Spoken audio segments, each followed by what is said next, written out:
Hi guys, welcome to Make 2 and a video where I want to talk about the latest update to Minecraft Pocket Edition, update 0.12.0. I don't want to talk about it in terms of all the things it adds to the game for adventure, but just specifically what I think it means for creative. So inside here I made a little gallery. So let's have some calm little music going as we look through the gallery. Here we have the new basic blocks. We get nether quartz ore, which I think is a really interesting texture. I don't think it'd be good for big builds, but I think for giving accents it's really useful. Soul sand, interesting colours, but I'm not quite sure what it could be used for. Nether brick slabs, really good. We already have nether brick blocks and nether brick stairs, but having the slabs now means that it's on a par with cobblestone, bricks and stone bricks. So I think that's really good to have another one which you can use in lots of different environments. We get packed ice, and packed ice is over here. You can see packed ice on the left, normal ice on the right, so it's a bit of a brighter colour, and I think that will be quite nice again. I don't use ice for my builds, but I think if you were using it, it's nice to have that different shade. Now this is really cool. This is quartz pillars. Before you could only have them going up and down no matter which way you did them, but now you can have them on their side, so I think that adds some extra dimension. This is the same as you have with tree logs, so it's nice that quartz pillars now do the same. But of course if you want you can have them going any which way still. So that's our basic blocks. Now let's get on to the sort of crafty things. Obviously, given there's now brewing, there's now a brewing stand. You can't put things on it or above it, so for decoration this is, you just have to put it on something. You can see here I've mounted everything on just some fence posts. So you can put it on fence posts, but you can't do much else. But I think this is a good addition, certainly for interiors, but possibly for tops of buildings as well.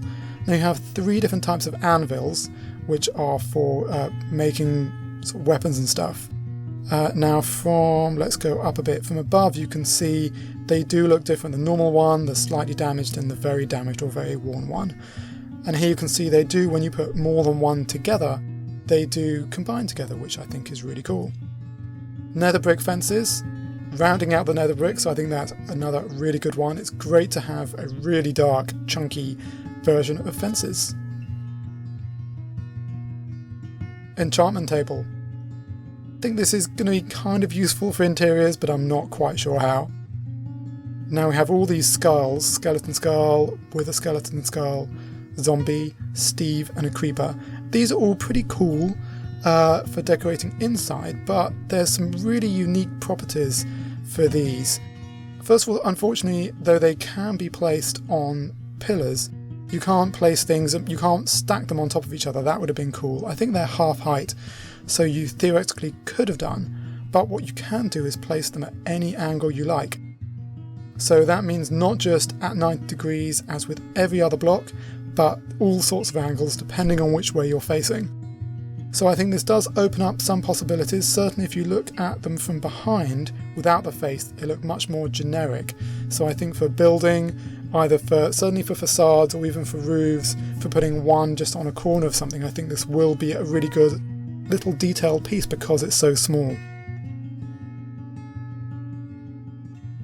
Now another thing which is similarly small, can't go on a fence post unfortunately, but is good for decoration, are flower pots. And you can put flower pots on normal blocks, but you can't stack them.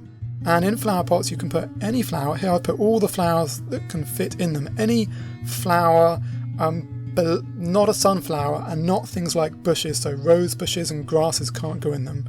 But any small flower can readily fit in a flower pot. Next we have boats.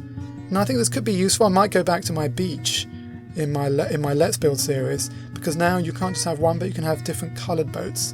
So I think that's good just for adding again a certain richness of texture. That's really cool too. Now we're on to the end, and my final main exciting thing is snow. Now it used to be that snow could not be stacked, but now it can be stacked. You have 1, 2, 3, 4, 5, 6, 7, all from here from right to left, 7 high. And at 8 high, it's the height of a block of snow. 1, 2, 3, 4, 5, 6, 7, 8. And that is now can be destroyed as a full block. And if you take snow, you can destroy the block underneath, and you see that the snow now falls. I don't think it did that before. So it will kind of join into a block or a portion of the block as much as it can. This is potentially great. The problem is that snow does have a tendency to melt. I tried to do it in my Let's Build this week, and it just started to melt really, really quickly. So there is just a sort of melting quotient unless you're doing snow in a snow biome.